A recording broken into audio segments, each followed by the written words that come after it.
नमस्कार दोस्तों, चुनाव आयोग की ऐसी कौन सी मजबूरी है कि अब तक वोटिंग के सही आंकड़े नहीं जारी कर पाई है? क्यों लगातार कई याचिकाओं के बाद भी ठीक ठाक सा जवाब चुनाव आयोग नहीं दे पा रहा है?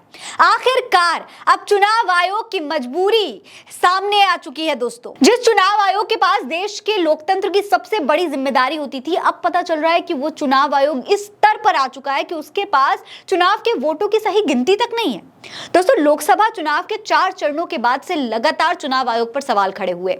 वोटिंग पूरी होने के बाद फाइनल मत प्रतिशत के आंकड़ों को जारी करने में देरी क्यों हो रही है और पहले जारी करे गए आंकड़े और फाइनल आंकड़ों में इतना फर्क क्यों है, इस पर भी लगातार सवाल उठ रहे थे। जब पिछले दिनों कांग्रेस अध्यक्ष मल्लिकार्जुन खड़गे ने शक जाहिर किया था, तो चुनाव आयोग ने तुरंत इसे खारिज कर दिया था और यह कह दिया था कि ऐसे बयान मतदाताओं का मनोबल तोड़ते हैं। लेकिन अब तक चुनाव आयोग अपनी तरफ उठने वाले इन तमाम सवालों को साफ सुथरा और सीधा जवाब नहीं दे पाया है। मामला सुप्रीम कोर्ट तक पहुंच गया, कई याचिकाएं दायर की गई, लेकिन अब जब एक पत्रकार ने सीधे आरटीआई के जरिए जवाब मांगा है कि हर कॉन्स्टिट्यूएंसी वाइज कहां कितने वोट पड़े हैं, हमें बता दीजिए, तो इसका जवाब चुनाव आयोग नहीं दे पा रहा है। चुनाव आयोग ने जो जवाब दिया है दोस्तों, वो काफी हैरान करने वाला है। आप सोचने पर मजबूर हो जाएंगे कि आखिर चुनाव आयोग किस स्तर पर पहुंच चुका है। ये देखिए, ये पत्रकार पूनम अग्रवाल है, इन्होंने एक आरटीआई लिखी थी चुनाव आयोग को। इसमें क्या कुछ लिखा गया है, पहले आपको वो देख लेना चाहिए। आरटीआई में क्या क्वेश्चन था, क्या सवाल पूछा था, वो देखिए। लिखा है, kindly provide parliamentary constituency wise vote poll data in actual numbers, absolute numbers of the phase 1 and 2 of the 2024 Lok Sabha elections. The Election Commission has released percentage of the same data। यानी कि पूनम अग्रवाल कह रही हैं कि हमें फर्स्ट और second phase का actual data दीजिए, यानी कि नंबर में दीजिए। 1 लाख, 2 लाख, 1 करोड़, 3 करोड़, कितने वोट पड़े, इस तरीके से हमें बताइए, हमें आप परसेंटेज में मत बताइए। चुनाव आयोग ने जो डेटा जारी किया था वो परसेंटेज में जारी किया था, यानी कि 60%, 66% इस तरीके से डेटा जारी किया था। लेकिन पूनम एक्चुअल डेटा चाहती है, एग्जैक्ट नंबर्स जितने वोट पड़े हैं उसके। इन्होंने ये भी लिखा है कि इसका परसेंटेज में पहले ही चुनाव आयोग रिलीज कर चुका है, लेकिन हमें एक्चुअल नंबर्स चाहिए। अब दोस्तों, उनके इस आरटीआई पर क्या जवाब आया है, आपको वो देखना चाहिए। अब देखिए इसमें क्या जवाब आया है चुनाव आयोग की तरफ से पूनम अग्रवाल को। देखिए लिखा है, the information got by you is not available in the commission.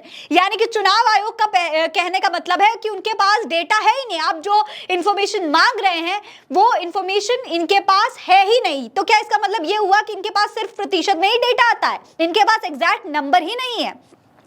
इसके अलावा आगे क्या लिखा है वो भी देखिए। लिखा है कि may be available with CEOs of the all states as the matter it release to more than one public authorities application cannot be transferred under section 6(3) of the RTI Act 2025। तो यहाँ पर इनके कहने का सीधा सा मतलब है कि उनके पास डेटा नहीं है। हो सकता है कि स्टेट के CEOs के पास इसका डेटा हो, यानी कि उनके कहने का मतलब है आप स्टेट CEOs यानी कि अलग अलग राज्य के मुख्य निर्वाचन अधिकारियों से सवाल पूछ सकते हैं। ये सवाल आप उनसे पूछिए, आपको उनके जरिए डेटा मिल सकता है, लेकिन हमारे पास ये डेटा नहीं है कि एग्जैक्ट कितने वोट पड़े हैं। तो आप सोच सकते हैं दोस्तों कि चुनाव आयोग के पास ये आंकड़े उपलब्ध नहीं है, इससे साफ तौर पर चुनाव आयोग मुकर चुका है।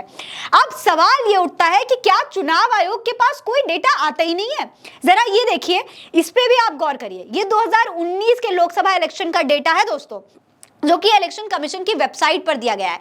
देखिए इसमें पूरी तरीके से 2014 में जो वोट पड़े थे और 2019 में जो वोट पड़े, यानी कि 2019 का ये डेटा हम आपको दिखा रहे हैं। तो 2019 में जो वोट पड़े थे उस दौरान चुनाव में और 2014 यानी कि उससे पहले वाले चुनाव में, उसकी पूरी तुलना की गई है। पूरा डेटा दिया गया है, परसेंटेज में दिया गया है, साथ में नंबर्स में भी दिया गया है। बताया गया कि देखिए इतने % वोट पड़ा और नंबर ऑफ वोट्स कितने थे वो भी लिखा हुआ है। कितने मेल्स ने वोट डाला, कितने फीमेल, कितनी महिलाएं, कितने पुरुष, सब कुछ दिया है। टोटल एक एनालिसिस दिया गया है।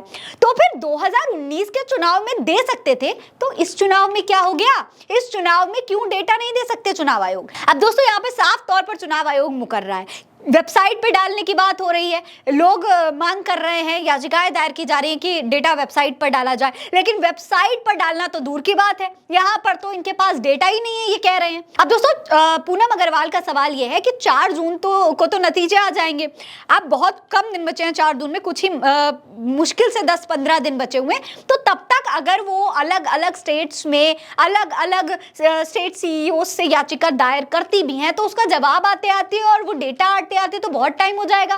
तो वो कैसे इसकी जानकारी ले पाएंगे अगर वो चुनाव से पहले या वोटिंग से पहले इसकी जानकारी चाहते हैं।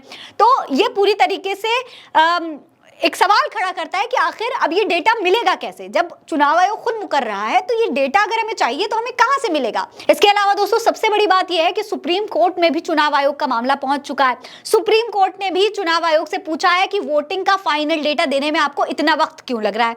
आप वोटिंग का फाइनल डेटा 24 घंटे के अंदर अपनी वेबसाइट पर अपलोड क्यों नहीं कर सकते। दरअसल एडीआर नाम की एक संस्था ने याचिका दायर की थी, हम जिसके बारे में हमने आपको एक रिपोर्ट भी दिखाई थी, जिस पर सुप्रीम कोर्ट में सुनवाई करते हुए सीजेआई चंद्रचूड़ की अध्यक्षता वाली कमेटी ने चुनाव आयोग को फटकार लगाई है। पहले चरण का फाइनल डेटा 11 दिन बाद और दूसरे चरण का फाइनल डेटा 4 दिन बाद अपलोड हुआ। पहले चरण की वोटिंग हुई 19 अप्रैल को। चुनाव आयोग ने शाम 7 बजे तक वोटिंग का जो परसेंटेज बताया था वो 60% था और दूसरे चरण की वोटिंग 26 अप्रैल को हुई थी जिसका डेटा 60.96% था। लेकिन 30 अप्रैल को जो फाइनल डेटा आया इसमें पहले चरण का वोटिंग परसेंटेज 66.14 और दूसरे चरण का 66.71% था। यानी कि वोटिंग के दिन बताए गए डेटा से करीब 5 से 6% ज्यादा। इतना बड़ा फर्क कोई छोटी बात नहीं होती। दोस्तों मतदान प्रतिशत आम तौर पर फाइनल वोटिंग प्रतिशत जारी होने के बाद थोड़ा बहुत बढ़ता है, लेकिन फाइनल वोटर टर्नआउट बताने में 24 घंटे से ज्यादा का वक्त नहीं लगना चाहिए। लेकिन चुनाव आयोग ने इस बार 11 दिन का वक्त ले लिया, सोचने वाली बात है। प्रेस क्लब ऑफ इंडिया ने भी 11 मई को चुनाव आयोग को चिट्ठी लिखी थी और 2 मांगे की थी। पहली ये थी कि हर चरण में वोटिंग खत्म होने के बाद चुनाव आयोग प्रेस कॉन्फ्रेंस करे और दूसरी ये कि फाइनल वोटर टर्नआउट वोटिंग के अगले दिन की शाम को जारी कर दिया जाए। अब दोस्तों पत्रकार पूनम अग्रवाल ने इस मामले में कुल 3 आरटीआई दायर की हैं और उन्होंने पहले और दूसरे चरण का फाइनल डेटा मांगा है। लेकिन इसके जवाब में चुनाव आयोग ने साफ कह दिया है कि उनके पास फाइनल डेटा है ही नहीं। हो सकता है राज्यों के निर्वाचन आयुक्तों के पास हो सकता है हो, यानी कि अभी भी कुछ भी पक्का नहीं है, पता ही नहीं है, खुद ही अटके हुए हैं बीच में। चुनाव आयोग अब तक खुद गुमराह घूम रहा है। दोस्तों एडीआर की तरफ से प्रशांत भूषण इस केस की सुप्रीम कोर्ट में पैरवी कर रहे हैं। पहले चरण का जो फाइनल डेटा आया है उसमें 1 करोड़ वोट की बढ़ोतरी देखने को मिली है। सुप्रीम कोर्ट ने चुनाव आयोग के वकील अमित अग्रवाल से 24 मई को निर्देश लेकर आने के लिए कहा है। साथ ही यह भी पूछा है कि वोटिंग प्रतिशत के आंकड़े वेबसाइट पर अपलोड करने में इतनी देरी क्यों हुई। अदालत ने चुनाव आयोग से पूछा है कि आप किस आधार पर अस्थायी मतदान प्रतिशत यानी कि वोटिंग टर्नआउट जो वोटिंग के दिन की शाम को सामने आते हैं वो आप किस आधार पर जारी करते हैं। क्या ये डेटा फॉर्म 17C पर आधारित होता है, और अगर होता है तो इसे वेबसाइट पर अपलोड करने में क्या परेशानी है। दोस्तों वैसे तो ये आंकड़े उसी शाम को जारी कर दिए जाने चाहिए जिस दिन वोटिंग होती है, लेकिन फिर अगर देरी होती है तो कम से कम सही आंकड़े तो जारी किए जाएं। क्या चुनाव आयोग अब सिर्फ कठपुतली बनकर रह गया है? आपको क्या लगता है? अपनी राय हमें कमेंट सेक्शन में लिखकर बताइए। ये खबर आप उल्टा चश्मा यूसी पर देख रहे हैं। नमस्कार।